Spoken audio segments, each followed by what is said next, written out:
Have your attention right quick. Hello out there. We are going to call to order our meeting. It is 11:32 a.m.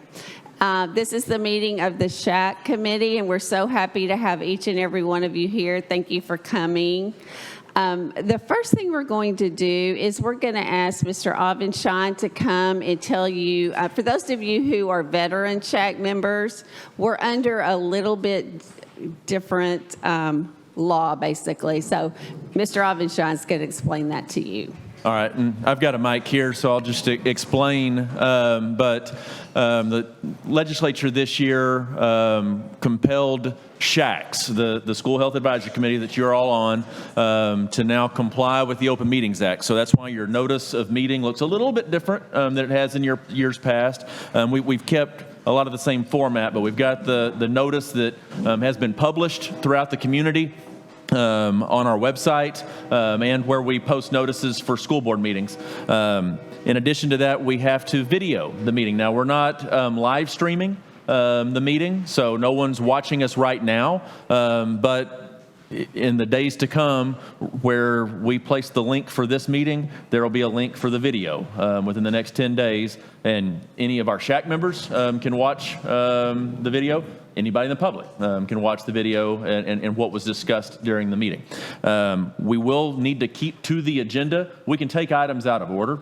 But if there is a concern raised, like let's say in a given meeting, a concern comes up like lice or diabetes or sugary drinks or you name it, that's not on the agenda, at that point, we'll just take that concern and make sure that that's something that we put on the agenda for our next meeting so that we can discuss it at our next meeting. Otherwise, we'll keep to the items that are on the agenda, which can be taken out of order depending on the availability of presenters and time. Right now, we have our QR code up regarding our visioning process. So in just a couple of seconds, I will stop talking, I promise. Allow y'all to get something to eat. Because we're so thankful that you're here with us to kick off a new year as our SHAC committee for this year. But while you get an opportunity to eat, if you'll click on that QR code link and just with your smartphone, just point the direction towards our screen here, and we have other printouts. It'll take you to a link for our visioning process. That's district-wide, and so that's not just something that we're asking of the SHAC, it's something we're asking of all of our partners. So at PTO meetings this year, at Booster Club meetings, anywhere we have parents and community members and staff members, we're asking them.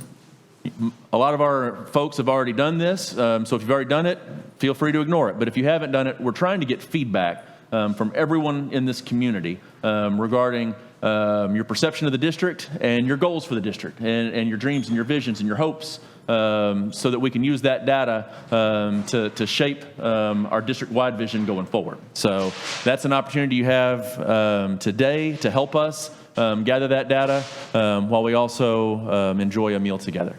Melissa?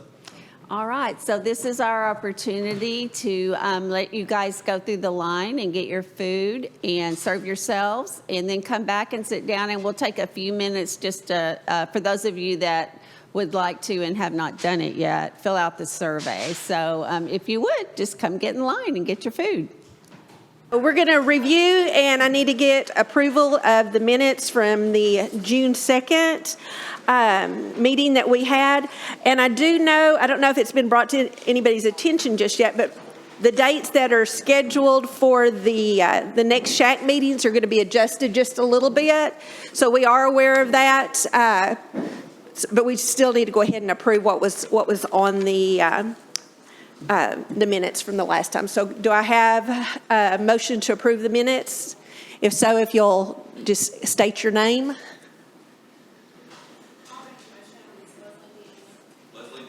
Leslie Dean approved or made the motion. Do I have a second? Second, Rainey Hicks. Second was Rainey Hicks. Okay, so any opposed? Okay, all in favor? Aye. All right, thank you. And we're going to do, I know we're going to have a lot of new members because I see a lot of new faces that I haven't seen before. And so what we'll do is we'll do a welcome. First of all, I'll introduce myself. I'm Sherry Phillips. I am the Community Liaison for Reach Council. And she's also the chairman of our committee. She left that out. She's chairman of our committee. What we're going to do is we're going to go around the room, and I'm going to ask everybody to introduce themselves and just tell us what your role is that brought you here to SHAC today, whether it's a parent role or a community role or whatever. Just share with us a little bit. But my name is Melissa Bousquet. I'm the Director of Health and Wellness for Waxahachie ISD, and I'm so glad that you came today. Thank you, Melissa. We're going to you next. I'm sorry. Yeah.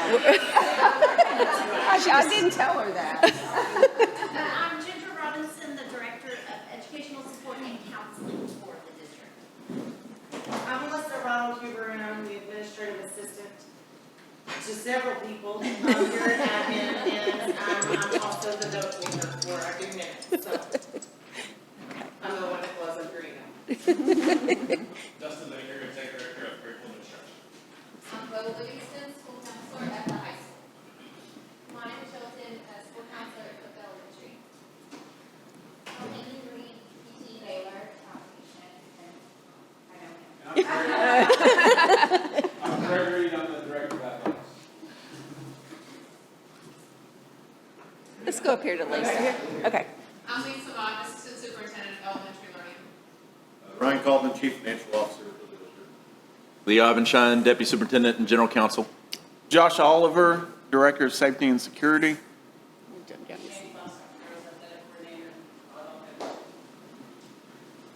Leslie King, Executive Director of the Ellis County Children's Advocacy Center. I'm Crystal King, I'm the Ellis County Care Coordinator for Behavioral Health. Santana Ware, Drug Prevention Resources and Payroll Prevention. Terry Barra at Underground Health, STAR Kids, the Disabled and Special Needs Children's Helpline. Brian Wood, Member Advocate for Mental Health Center. Erica Scott, Long-Term Services and Support Coordinator for Maximus. Debbie Timmerman, School Board Member. Shannon Bedingfield, Realtor, with Policy Real Estate, Waxahachie, and serving as a community member. Mark White, Special Education Counselor. I'm Christy Gibbon, Waxahachie ISD Elementary Curriculum Director and also State and Federal Programs. I'm Laura Menard, I'm a parent and nuclear medicine tech at Methodist House. I'm Cindy Russ, I'm here as a parent. Brandy Hicks, here as a parent. Representative Baker, Drug Educator, Community Mom. I'm Rick Reddington, retired family physician, community member. Latoya Bryant Contreras, I'm a parent and real estate agent for Keller Williams, community member. Cam Bridger, Director of Student Nutrition. E.J. Harrison, Director of Sports Medicine for the district. Bill Burton, Director of Transportation. I'm Cassie Street, I'm the Chief Operating Officer of Reach Council Prevention Services. I'm Joni Vaughn, I'm a PE teacher at Bethlehem, but I'm also a parent. Jamie Willoughby, teacher at High School of Choice. I'm Donna Breedlove, and I'm one of the outreach counselors for the Texas Bus Steps and the STAR program to educate presentations at the school and public clients here in the area, especially Ellis County. I'm Susie Sando, I'm a parent and a physical therapist. I'm Sandy King, I do community outreach for WRC. And I'm Martha Cunningham, I'm a counselor for the Waxahachie High School of Choice and the Challenge Academy. Got everybody? All right. Okay, thank y'all so very much. Welcome, everybody. It's nice to have y'all here today. So I'm going to go ahead and do the updates. For Reach Council, I'm going to ask Cassie if she doesn't mind coming up here. And while she's on her way, I was just going to mention that we are partnering with the Ellis County Sheriff's Office and the school district to do the prescription drug take-back event again this fall. It's going to be Saturday, October the 23rd from 10 to 2. We'll be on the Coleman Junior High parking lot. So we remind everybody to clean out their medicine cabinets, share this with their family members and all, to come by and drop off any expired or unused medication at the event. And then I'm going to let Cassie share the rest. All right, so for this school year, Our Director of School Programs has reached out to the various counselors to schedule Red Ribbon Week presentations and trying to navigate around COVID for that, as well as Red Ribbon Week bracelets. We are also working on navigating our prevention curriculum that we've been doing at the junior highs, last year being the exception for the last several years. So we're looking potentially doing that this spring if the scheduling works out and if COVID cooperates. And then the other big thing on our agenda right now is we've offered, with some of the excess funding that we didn't spend last year, we bought the materials to make stress kits for our school counselors and those who also work with students who are in need or having stressful situations. And so we're in the middle of producing those and distributing them and should be bringing those pretty soon. So that's the big updates. Okay, thank you, Cassie.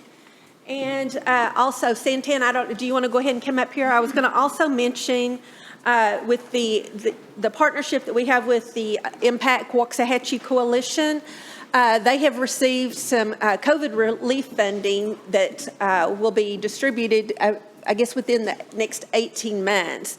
And so I know that Santana and I have both been working on trying to reach out to some of our community partners and also with the school district.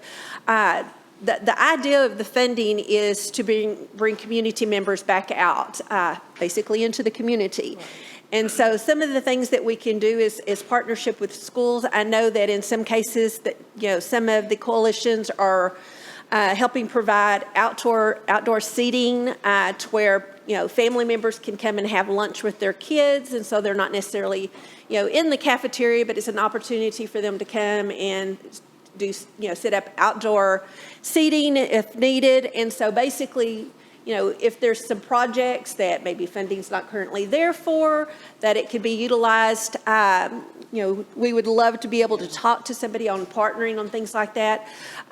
Some of the things that we can do within our community is help provide signage and stuff for the walking trails. We're talking about doing classes at the public library, and I'll let you talk about that. So I've contacted the public library here just to set up and see if we can do classes that's for adults and children. We're also reaching out to Parks and Rec to see about working with them. And it may be a way we can work with organizations that's here present. So if you have a way that we can collaborate and work in the area, definitely don't be afraid to reach out. We have a great deal of funding to spend, and we definitely wanted to spend it in the community. It's here to help with a lot of the mental anxieties and things that we're facing due to COVID. So let's work together to fight back. Okay, thank you, Santana. Thank you. So if anybody has some ideas or they would like to talk to Santana, if you'll just kind of reach out to her before she leaves today. The only thing that's required of the coalition is to be able to track. So say, for instance, we do the classes. We could do yoga, at the rail yard park or something like that. So what we would do is we would be able to contract to have a yoga instructor to be able to come out and do the classes, and they're totally free of charge. Same thing as Santana mentioned, maybe even doing art classes or something like that. We would give the opportunity for community members to come out. We just need to be able to track and show that it is being utilized. So again, if you'll just kind of get with Santana on that. And then the next item is the WISD counseling updates regarding mental health resources for WISD students and staff. And so this will be Ginger Roberts, and if you'll join us.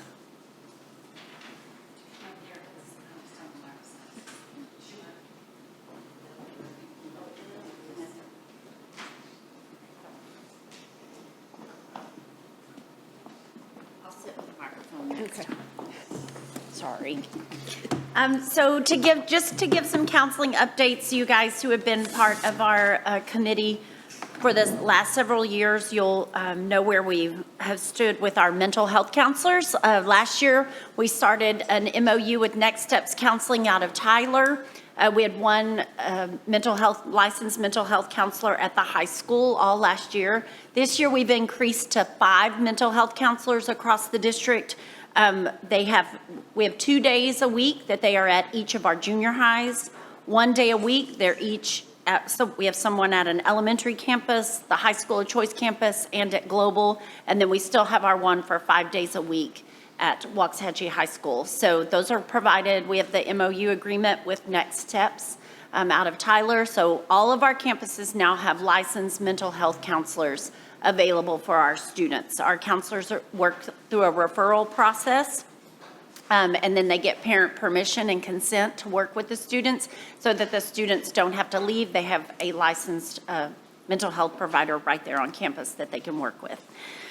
They also are MOU with Next Steps. We also are able to have a youth suicide prevention program. It's called Sources of Strength, and we will be starting those on our campuses as well. It is a program that helps, it's actually student-led, so it helps prevent suicide, thoughts of suicide, by creating a positive environment, creating a positive social media, things like that that we've seen over the past that are causing students to think about self-harm, think about suicide. So it creates a positive environment, and it's student-led. So we will start those. That's included with our MOU. And then the other one is mental health first aid. Those classes are available through Next Steps as well. They have trainers. So we will offer those through the district, and we will also offer those on the campuses. They only take about 25 or 30 per each class, and it is a 6-hour training that you actually are certified in mental health first aid when it's complete. Our counselors have been through it, our athletic trainers have been through it, our security and our nurses have all been through it. So now we want to open it up for our administrators and our teachers so that they can see early warning signs in their students, start to notice those so that they can know who to refer and what are you watching for mental health.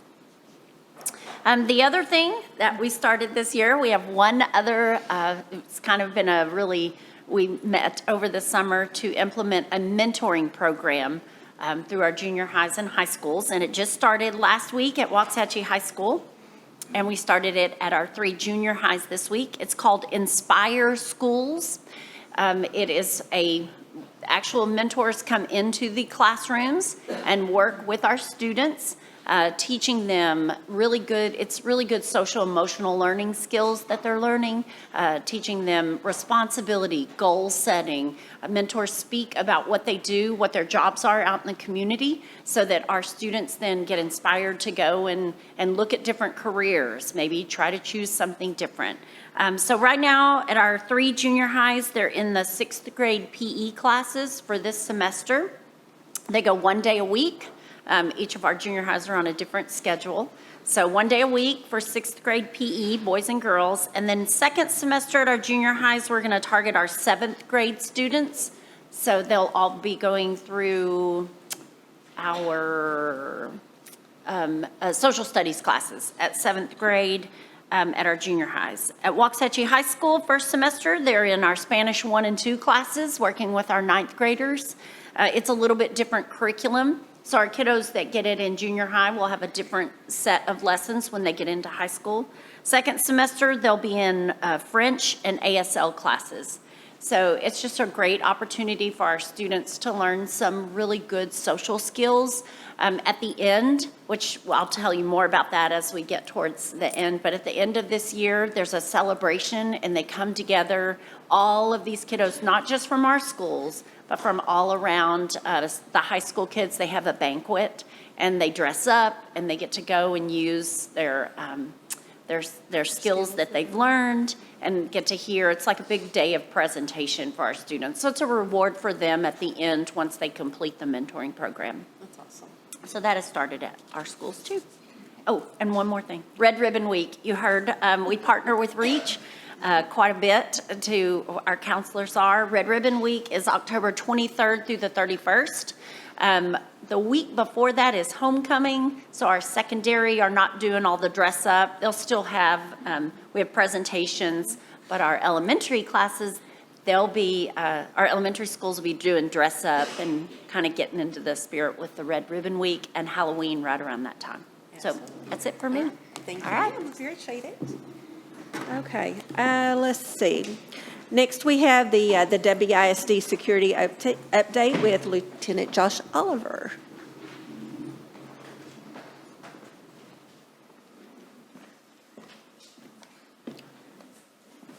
Well, thank you. To kind of piggyback on what Ginger was saying, I think last year we had a running theme of kind of the vape pens, THC oil things in all the bathrooms.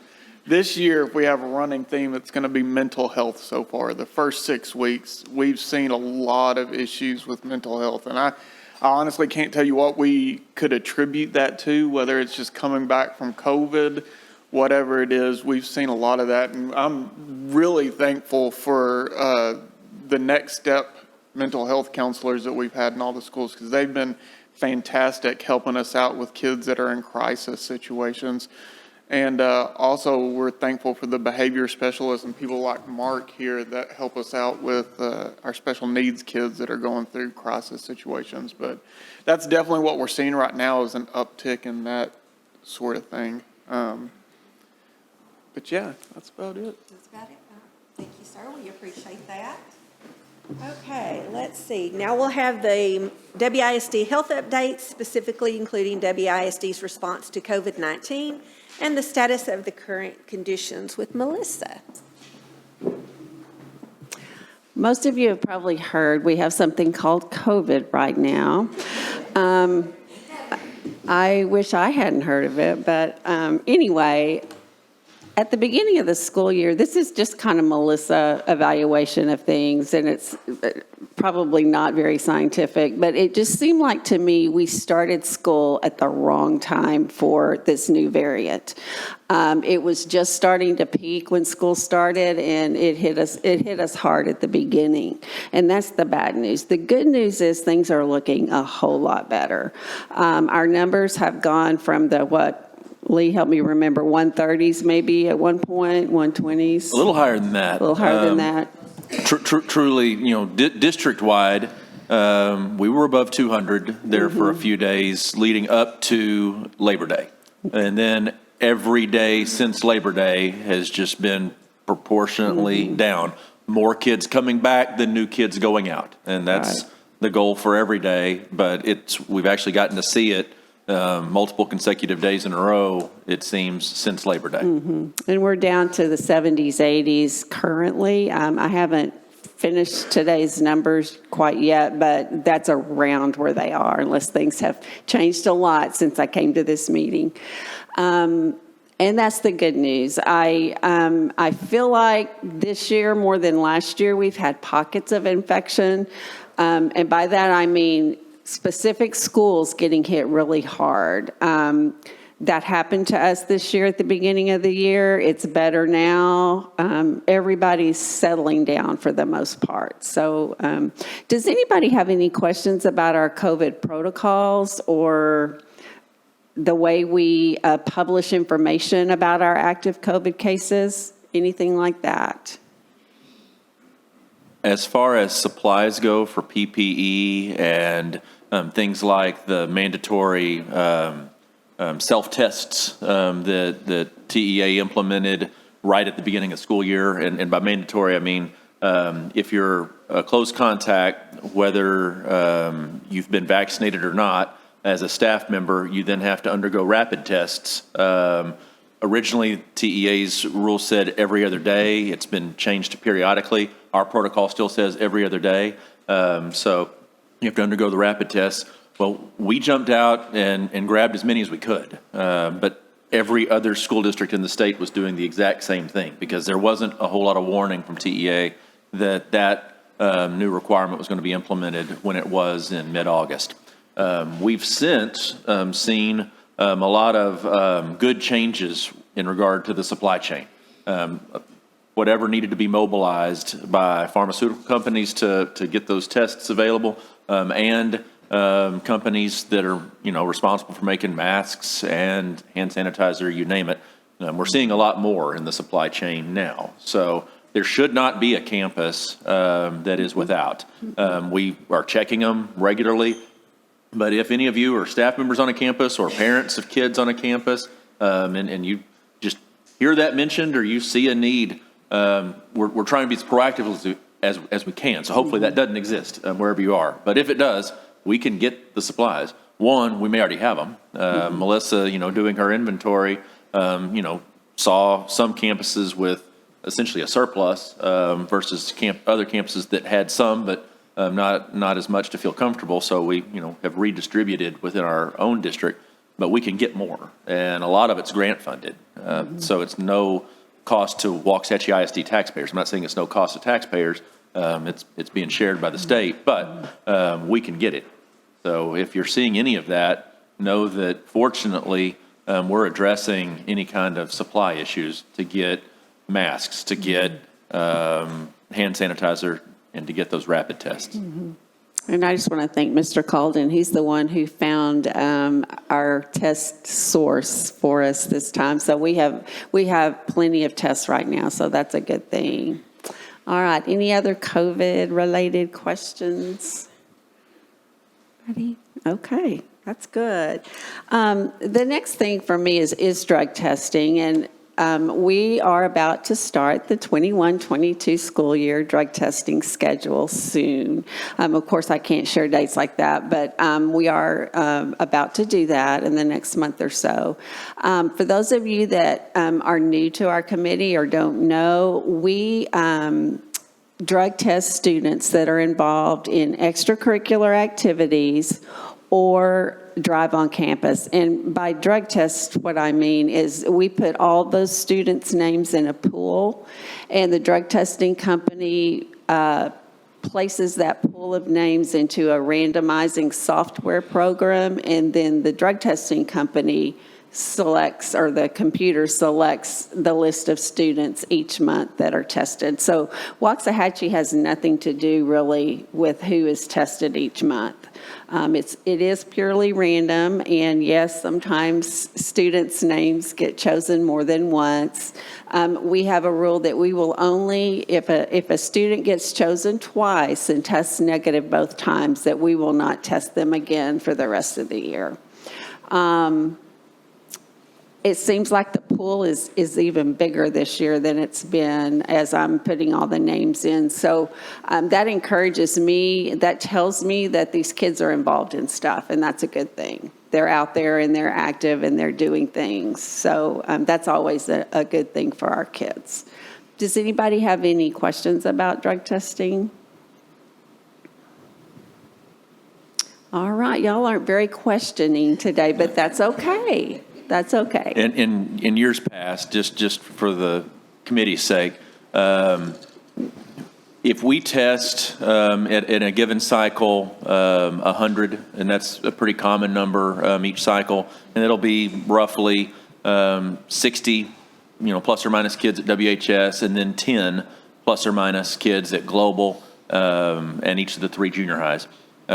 We tend truly, and just like any regular test, we will typically get 1 or 2 kids who have prescription medication that we eventually are able to verify, and that will rule out, a test that looks like,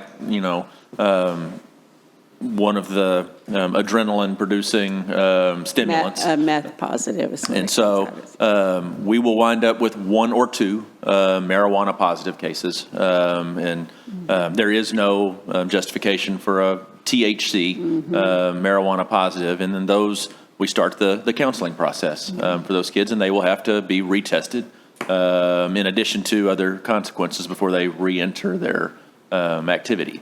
But typically it's 1 or 2. We've increased our pool of, or I should say our screen, panel. Our panel to 10 substances, but it tends to be marijuana.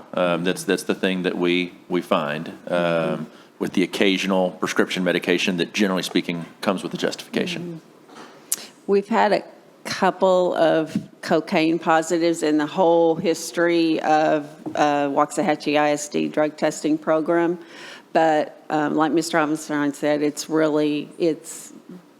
by and large, it's marijuana. And none of our meth positives have been due to recreational uses or illegal uses. It's always, every time, it's been ADD medication. Yes, ma'am. I know like previously we talked about doing the tonight drug test for kids. Mm-hmm. They will have the parents out there get those orders. I don't know how you want to proceed with it from the previous meeting, but maybe we can figure that out. Okay. Definitely, I would like to do that. Now, can you tell us exactly what's included in the kits? She was asking for the recording. She was asking about the drug testing kits that Impact provides. I wish I had pulled that up before I brought that up. But I would say it's either a 5 or 10 panel. Some of them are like the ones with the cups that have the sticks. So it's a couple. I have like 2 different ones for it. I know it was something that Tony had originally started. He's no longer there, so I kind of took over that part. But you can definitely look at those and see if it's one that you prefer over the other. Okay. And I have no reservations with our campuses having those available for counselors and the nurse clinics, essentially just as an available tool that parents can consider. If we've identified an issue, talking about a kid in crisis, talking about just counseling a kid, if we have those available and a parent then can Impact's providing them to the district, and we can provide those to parents, that's a great resource, a great extra thing we can give families. And please know, we would never test a student in a situation like that without parent permission. So, Do it at home. yeah, they can take the test home. Right, that's what Yeah. we'd be doing. We Yeah. would give those tests to parents. Bobby's going, no. No. Saw her face. Bo Livingston will not be administering the tests at WHS. Just to clarify, it's available for parents if they have a concern that their child might be using. They can reach out to the school nurse or the school counselors to be able to receive those. I did want to ask one quick question if I could. I know that Josh had mentioned last year that he was seeing some Delta 8. I'd wondered if that's still been a concern. That was one of the questions that came up from, I believe it was the Challenge Academy, that was something that was popping up, that kids were talking about that. I went to a conference over the summer, and they said that it's becoming pretty prevalent in shops. And even I was talking to some of our guys from our response team that look into that stuff at the police department. And so it's something that's on their radar as well. As far as actually finding it on kids, right now, it hasn't become prevalent in the schools that we've seen. So that's something to be thankful I about. do know one of the things, in case y'all aren't aware of what we're talking about on the Delta 8, it's basically a legal version of THC that is sold in head shops and some of our gas stations. And the sad thing about it, it's considered legal in Texas. And but if somebody was drug tested, they would definitely test positive for marijuana by doing that. So it's been on our radar as well, and we're hearing more and more, and we're actually looking into more details regarding the Delta 8, because we're hearing it's becoming a problem in North Texas. And so I have a feeling we're going to be probably talking about that more here in the future. But just be aware, because the kids think, because it's being able to be sold, that it's okay and that there's not going to be a problem. So that could be something that may show up on the possible drug testing thing. Well, and one of the discussions we have around here is just because it's legal and me and the Waxahachie Police Department can't arrest you for it, that doesn't mean that you're allowed to have it at school. That's one of the conversations we have. It's still against the rules. Even though it's legal, you can buy it in gas stations, you can buy it at these shops, you are not allowed to have this at school. I have a question. Do you have to be 18 to buy that, or 21? When we started researching it, at this point, there are no age limits on the purchase of the Dash 8. And a lot of this stuff can also be purchased, kids are getting access to drugs very easily from just their smartphones, because it is being sold on social media. And so kids are, easily able to go in and make arrangements, and it's delivered to their door or to a friend's house or something like that. So it's just something that we all need to be aware of. One One more thing real quick that I wanted to add about our drug testing program for those of you that are not as familiar with it. This is not a punitive program. This is not for punishment's sake, the random drug testing. This is purely to identify students who are having a problem that are involved in these activities and to get them counseling. Now, they do have to miss out on their activities for a certain length of time, depending on how many times they test positive, but it does not go in their record. Law enforcement is not involved. Nobody is told other than the principal, the coach or sponsor, and the counselor and the parents. So it's not like it's something that we're trying to catch somebody. We're really just trying to give kids a reason to say no. And I think it seems to be working well. We don't have near the positives I anticipated we would have before we started this whole program. So anyway, I think it's a good thing. That is a good thing. Okay, so now we're going to go to our SHAC presentations, and we've unfortunately got two that we had listed that aren't going to be able to be with us today. So we will be rescheduling those probably for the next SHAC meeting. But we do have DentaQuest here. Brian, if you would like to go ahead and come up.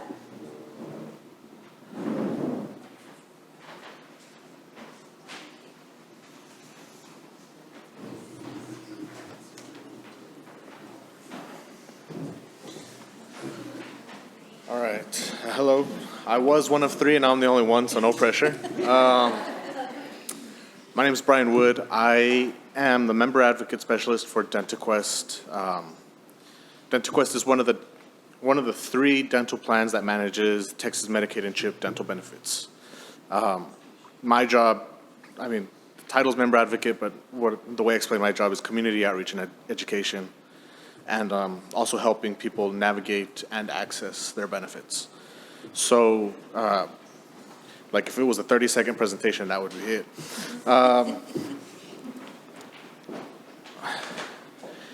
I know right now, especially with the last year and a half, COVID's kind of been the subject as far as anything health related, as it should be. It's really affecting everybody. But there's other things that should not fall to the side. You know what I mean? And that goes for everything. And I like to see that, the mental health aspect is really being, put on a pedestal finally, right?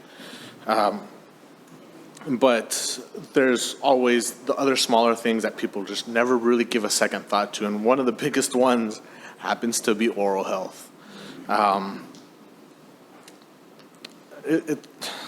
It's funny. Remember when COVID first hit and suddenly everybody learned that they weren't washing their hands correctly?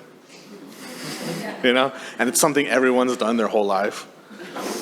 And so that's how I've always, I've been doing this for 7-8 years now. That's how I've always started my presentations. When I talk to parents or I talk to the students, and I'm talking about oral health, and they're like, oh, this guy's just telling me to brush my teeth. And I'm like, I know how it sounds, I get it, but you don't realize you're not doing it right. And it doesn't sound like a big deal, but it's going to affect you down the road. And it's that exact same concept. So really what my desire is to make sure everyone's really educated on taking care of themselves, taking care of their children. Typically my job has me either doing presentations or workshops at schools, Head Starts. I work with counselors, nurses, parent liaisons, what have you, all of that type of people to keep the community educated on oral health, regardless of the whole Medicaid CHIP thing that I also do, because it's for everybody. Oral health is for everybody. Now, on the Medicaid and CHIP side, since we are one of the dental plans, I do try to inform people of the benefits that are available if they're not signed up, where they can go to get signed up, and how to work throughout all that. If they have benefits, a lot of people don't even know what, they have it, but they don't know what it entails or what they can do with it. So it's also educating them on exactly accessing those benefits, what they can do for their children, where they can take them, and navigating them. So sometimes they have problems, they have provider issues, they have billing issues, and it becomes a whole thing where they just don't want to use the Medicaid anymore. So I'm here to help them resolve all of that so they can keep using those benefits and taking care of their children. Like I was saying, oral health is very important. It does affect, the rest of your health at some point. We eat and breathe through our mouth, so everything that goes into our body goes through that. It's like the gateway. And so I want to make sure people know, how to do things correctly and when and how often and all that good stuff. I'm not going to go over that with you guys, but yes, so please, really, I just want to let you guys know that I am here. And yes, I am only one of 3 dental plans. If I happen to run into a family that isn't part of DentaQuest or doesn't even have Medicaid, my job doesn't just stop there and I'm like, oh, I can't help you. I'm a community health worker, so it doesn't matter who the person is, what their circumstance is. I'm here to try to find a way to help them meet any need. It doesn't even have to be dental related. I've connected people with different resources for food, for health, for what have you, really anything you can imagine. So I am available as that point of contact for anybody here who might need it. If you have any questions, let me know. I have my cards I can pass out. I had, samples of kind of like the pamphlets and information we had just so you guys can take a look at. And somewhere between my garage and my car, I don't know what happened. I lost those, so I'm sorry about that. But I am here to help. Really, really, really. My desire is to be here to educate them, to not let it fall. It's preventative. It's kind of disappointing. 99% of people in the country, adults, suffer from or have suffered from some sort of oral health disease, and it's 100% preventative, So, yeah, I'm here for that. Let me know if you guys need anything. Brian, it really would be helpful if you can find those pamphlets that you lost between your house and the car, for us to have some of those in each clinic on every campus, just so they can, it's readily accessible and they can give them to parents who need it. I will do my best to get a hold of information. I know, because we would have information that's like from the state, so it's not even like plan specific. I don't want you guys, I'm not here to sign people up for anything or, sell anything, just health. So really, I will try to get access of what I can to get to you guys. No problem. Thank you. All right, well, thank you, Brian. And if anybody has need for this, please reach out to Brian and utilize him as a resource. Okay, so the next thing that we have on here is our 2021-22 SHAC subcommittees and the Coordinated School Health Program Review. We'll have Dustin come up and join us. I don't feel qualified to do this presentation. I feel like I'm taking it away from y'all. If you want to step in, I'm happy to let you do it. So I learned about this program yesterday, but what I'm going to talk about is we're going to continue with CATCH, which I think y'all voted on last year, which is the Coordinated Approach to Child Health. Let me see. We're going to do some training with PE, cafeteria workers, with counselors and nurses throughout the district to roll this program out. I don't know if this program has been used in the district before, so we've had it for a while, but we will re-up the training and make sure we get that rolled out to everyone that it affects. And it does go through physical education, child nutrition, social emotional learning, and then whole child wellness. So it affects every area of our kids, and it's K through 8, correct? That we'll be rolling this out with. So I think that's the information that I have for you. So thank you. We'll keep them updated. And this is a plan by law, we have to have a plan that we utilize and that we're actively participating in. So this is what Mr. Baker was talking about. All right. Thank you. Thank you so very much. Okay. Well, that is all that is currently on the agenda. Melissa, do we need to address anything else? I don't think so, but I would like to say if you guys have an agenda item you would like to see SHAC talk about, please let me or Sherry or Ginger know. We'll be happy to make a way for you to be able to do that. If you see a health-related, safety-related, counseling-related, any of those issues, if you see something out there that you think needs to be addressed, let us know, and we'll make a way to for that to go through SHAC, and we can take care of that and try to address that need. And we can form some subcommittees to work on this. Exactly. That's how it works, is we form subcommittees on a subject. For example, when drug testing happened, there was a drug testing subcommittee. When our sexual abstinence program was adopted, there was a subcommittee that filtered through the volumes of information to come to a conclusion about that. And then the entire SHAC committee voted on it. So this is something we want you all to feel like you have a part of. So please let us know what you would like to see on the agenda. Do we currently have any subcommittees at this point for this year? Not established. None yet. So we are ready. So let us know. Okay.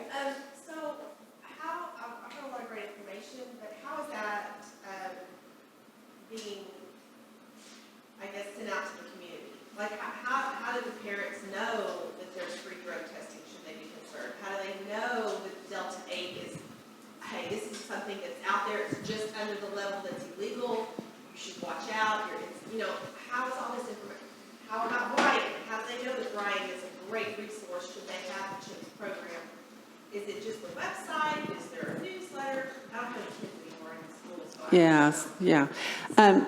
That was Shannon Bedingfield. She asked, how do we get this information out to parents when we hear stuff about, for example, a great dental program or the Delta 8 or something that parents need to know about, it's a great question. I can help a little bit. Okay, please. Do you want me to talk really loud? So I can talk just like on mental health counseling or any of the services that we provide. I'm moving that way as I talk. Any of our services that we provide through counseling, our counselors have monthly newsletters that go out to tell our families. The mentoring program that we're currently doing right now, everybody that's involved, we sent emails to those parents.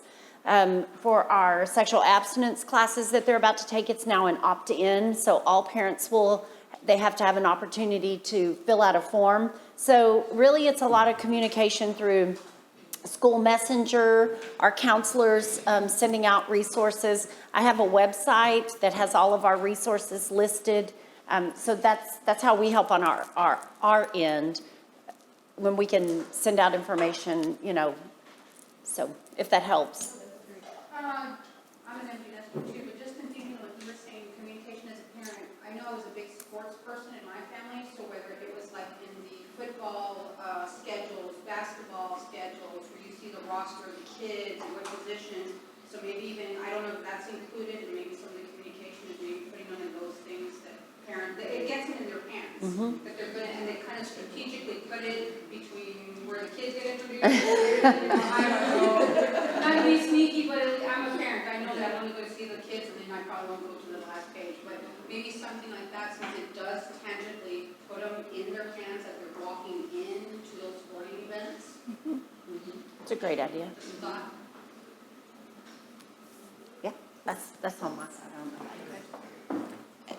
To me, that's a great example, Shannon, of something that we might want to talk about, want to form a subcommittee to address would be sharing information, for example, of the Delta 8.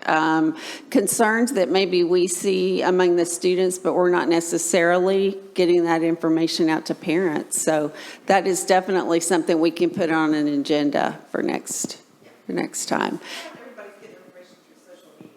It's not always the best resource for accurate information. You mean, being on social media doesn't make it true? Who knew? I agree, it's not the best way to get information out there, and I kind of like that idea of forming a committee to figure out how to impart important information to parents. So, I'm Hey, Sandy. go. I was just thinking we need to pull our VR department on. Yes. Yeah. See, that's why we have you guys here, because you bring up stuff. Sometimes we're so enmeshed in what we do, we're not realizing everybody's not as enmeshed in it as we are. So yes, Terry. So I like the PR fact. Mm-hmm. By the way, for those of you that don't know me, I'm full of ideas. I just, execute. I'm full of random ideas.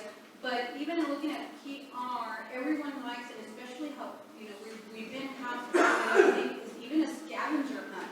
Almost like I grew up in where in the world is, what is it? Waldo. Waldo. World is our resource poster. When they see the poster, write down, maybe even do a poll and somebody wants, like a extra recess time. Or we get a VIP, something that the kids can use that's an incentive for the kids to be looking out for it as well within the community. And then partnering up with businesses and saying, hey, can you put my poster here? And they come, they're going to take a picture of it. Something to maybe get that started. Yeah, excellent, because we have this great document that the counselors and the nurses and the principals all have of community resources that we can refer to, but parents don't see that. So that's an excellent example. They do on your website? Okay, I take that back. It's on the counseling website. Well, I'll just say, I love the website, but sometimes I have difficulty finding certain things. So as a parent and now a grandparent of kids and an aunt and all that at the school district, I like the idea of the communication, maybe doing the subcommittee on it, because I sit on a lot of committees, and communication is a problem everywhere. And if we're able to do something that helps us be able to notify our families of our students at WISD, I think that would be wonderful. All right, well, if there is not anything else, then we may go ahead and look to adjourn. So I need somebody to make, hold on. The dates at the bottom of the agenda, Oh. those are the correct meeting dates. Okay. So everybody please take note at the bottom of the agenda, that actually lists the current new dates for the school year for our SHAC meeting. So please save the date, put it on your calendar. We hope to fill the seats again on our November 11th reminder. If you're not on the reminder, please get with Alyssa, and that way she can make sure to have your email to be able to do that. And we want to, I believe the school district provided us with the lunch today, so thank you so very much for that as well. So if I could get a motion for us to adjourn our meeting today. I'll make a motion. Okay, Terry makes the motion. Do I have a second? Santana makes the second. All in favor? Aye. I didn't figure anybody would be opposed. Thank you so very much. Y'all have a wonderful afternoon.